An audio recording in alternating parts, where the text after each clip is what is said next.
仙境修为，比肩仙王。传闻仙古末年，我终于见到你了。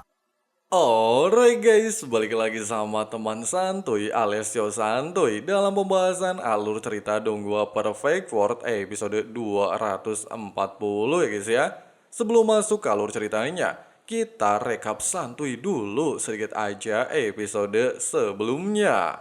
Meskipun ketiga jenius Akademi Suci dan Akademi Immortal mengombinasikan teknik harta tertinggi untuk melawan Huang, namun sayangnya hal tersebut belumlah cukup menandingi kekuatan Huang yang telah melewati jalan kultivasi benih sebagai tubuh abadi.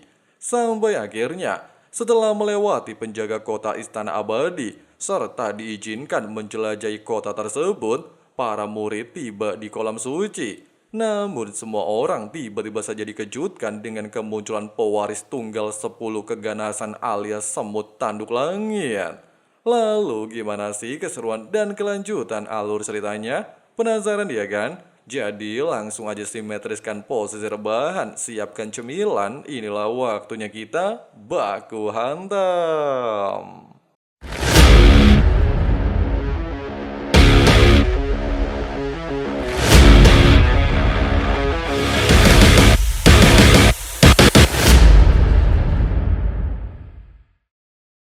Mengetahui cairan kolam pusaka ternyata bekas pemandian tubuh ilahi semut tanduk langit, seketika membuat Cao Yuseng dan beberapa murid lain merasa jijik. Pasalnya mereka tidaklah menyadari hal itu sejak awal, sehingga Cao Yuseng berniat untuk memberikan pelajaran. Tapi si Hao dengan cepat menghentikan aksi tersebut dengan alasan kekuatannya lebih tinggi dari naga sejati.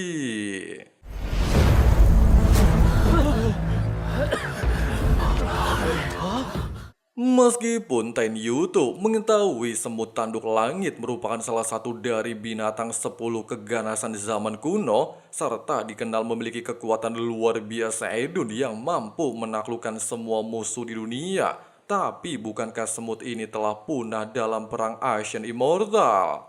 Sementara itu, merasa tidak terima dipanggil anak bocil sama Feng Wu, semut langit menegaskan bahwa dirinya adalah Raja Semut dan sudah hidup lebih dari satu era. Oleh sebab itu dia tidaklah begitu senang dipanggil bocil.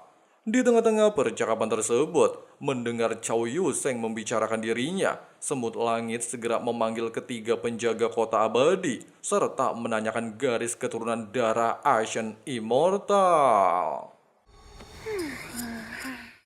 Sang penjaga menjelaskan, walaupun harta di tempat ini mengandalkan kemampuan masing-masing, namun warisan inti hanya diberikan kepada 2 garis darah keturunan Asian Immortal. Mendengarkan penjelasan tersebut, Lan Xian mencoba untuk mewakili murid lain. Mereka akan segera bertarung melawan wilayah asing dan tidak seharusnya membandingkan garis keturunan darah. Oleh sebab itu, Lan Xian meminta sang penjaga memberikan kesempatan untuk mereka semua. Dikarenakan penjaga kota abadi tidak bisa menolak permintaan barusan, mereka lantas mengeluarkan sebuah tungku induk harta rahasia klan semut tanduk langit. Sang penjaga melanjutkan, tungku induk unsur merupakan senjata terberat nomor 1 di era Asian Immortal. Siapapun yang berhasil mengangkat benda ini akan mendapatkan warisan inti. Bahkan semut imut juga menegaskan bahwa tidak ada satu orang pun yang bisa mengangkatnya sampai detik ini. Tapi... 愿意是。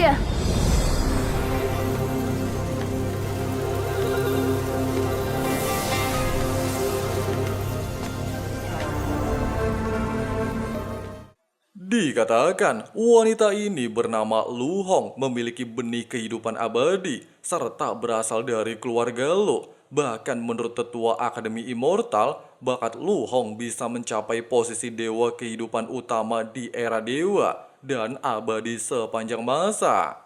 Singkatnya, demi bisa mengangkat tungku induk unsur, Lu Hong telah menggunakan energi benih kehidupan. Tapi sayangnya hal tersebut belumlah bisa menjadi orang pertama yang mendapatkan warisan inti.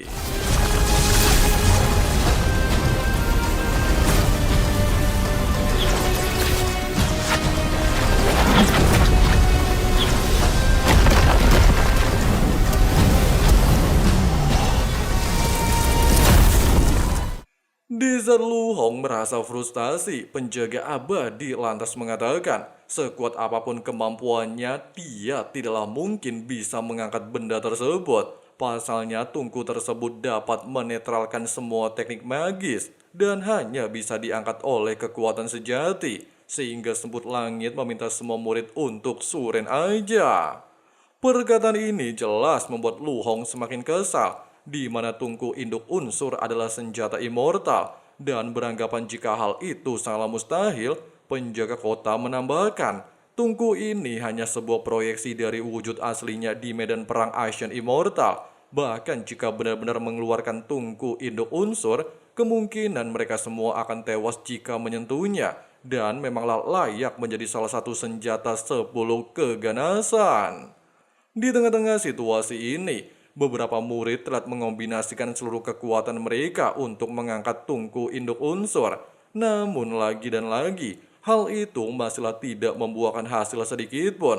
Bahkan tidak bisa menggoyahkan senjata terkuat nomor 1 di era Asian Immortal.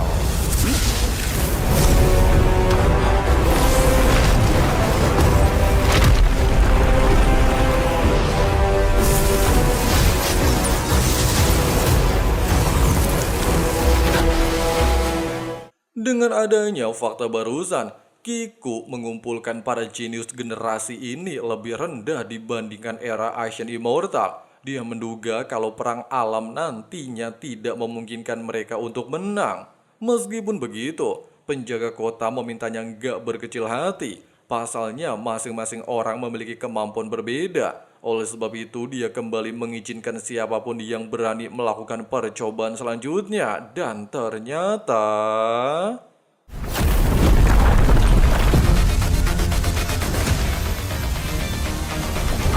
我结果会更快灭亡。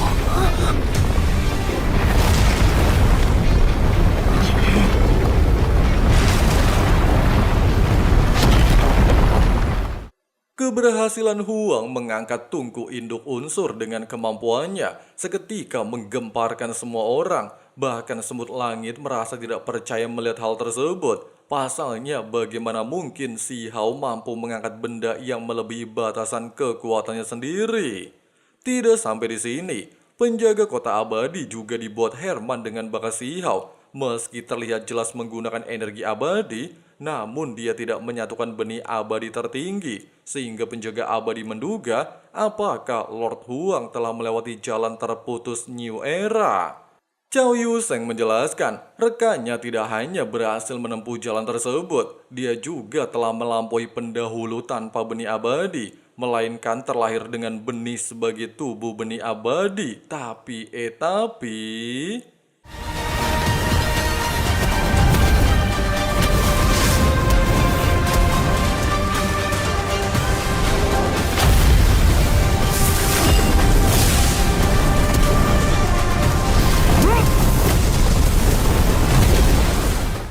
Singkatnya, dikarenakan Huang menjadi orang pertama berhasil mengangkat harta nomor 1 Asian Immortal serta memenuhi syarat yang diberikan sebelumnya, penjaga kota lantas memberikan sebuah pertanyaan. Apakah mereka semua pernah mendengar tentang kitab keabadian? Sambil menjawab pertanyaan tersebut, Kiko mengatakan bahwa kitab yang dimaksud penjaga kota adalah kitab penempat tubuh tertinggi Asian Immortal. Selain membenarkan hal ini, si penjaga kembali menjelaskan, sekali berhasil menguasai kitab penempat tubuh tertinggi, langit dan bumi tidak bisa mengubur orang tersebut. Bahkan menurut legenda, jika kesadaran ilahinya benar-benar hancur, puluhan tahun kemudian tubuh fisik masih dapat melahirkan jiwa primordial dan tetap memiliki semua ingatan di masa lalu. 是要把不灭经送给荒吗？ Penjaga kota menegaskan, kitab keabadian merupakan warisan klan semut tanduk langit, hanya bisa diwariskan kepada garis keturunannya. Namun setelah perang berakhir, kitab tersebut menghilang tanpa jejak, sehingga mereka beranggapan jika benda itu berada di dalam gua kediaman semut tanduk langit, dan mengizinkan Huang untuk menjelajahi area tersebut. Selain ada banyak harta karun yang tak terhitung jumlahnya, Huang juga bisa mendapatkan kitab keabadian jika beruntung. Sementara untuk para murid lain, Meski tidak diperbolehkan memasuki area goa, tetapi mereka diberikan kebebasan untuk menjelajahi area kota Istana Abadi. Tempat itu juga memiliki rumput obat luar gunung, batu ilahi, dan berbagai jenis harta langka, dan hanya bisa didapatkan mengandalkan kemampuan sendiri. 坏蛋，休想毁掉我的洗澡池！不好，地火脸！小子真是个天才。 Menyadari Huang ternyata mengincar harta yang sama dengan mereka, baik Lu Hong, Da Su Tao, betapa Kiku, Ziri Tianjun, dan Lan Xian telah melepaskan energi benih abadi untuk menghentikan tindakan Si Hao.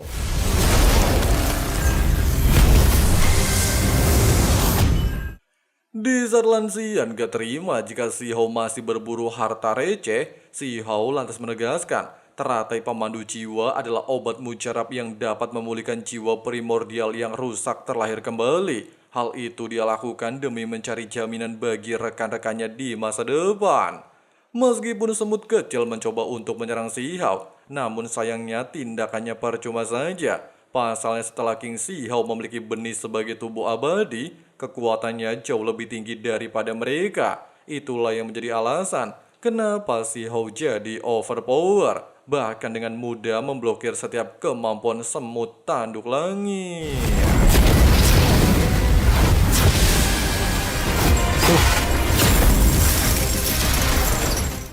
Sebelum menjelajahi area goa, Si Hao lantas memberikan teratai pemandu jiwa kepada Cao Yuseng. Dia juga memintanya untuk membagikan teratai ini secara merata ke setiap anggota mereka. Beberapa saat kemudian, tepatnya di bawah tanah goa kediaman semut tanduk langit, meski semut kecil terus memperingatkan Si Hao agar tidak menelusuri wilayah tersebut, hanya saja King Si Hao tidak memperdulikan peringatan barusan. Dia langsung tancap gas memasuki pedalaman goa. Alhasil, setelah melakukan pemeriksaan ke setiap sudut kediaman peninggalan semut tanduk langit, Huang sama sekali tidak menemukan barang yang dia inginkan, sehingga Huang beranggapan kalau semut kecil bukanlah anak kandung kaisar semut. Waduh.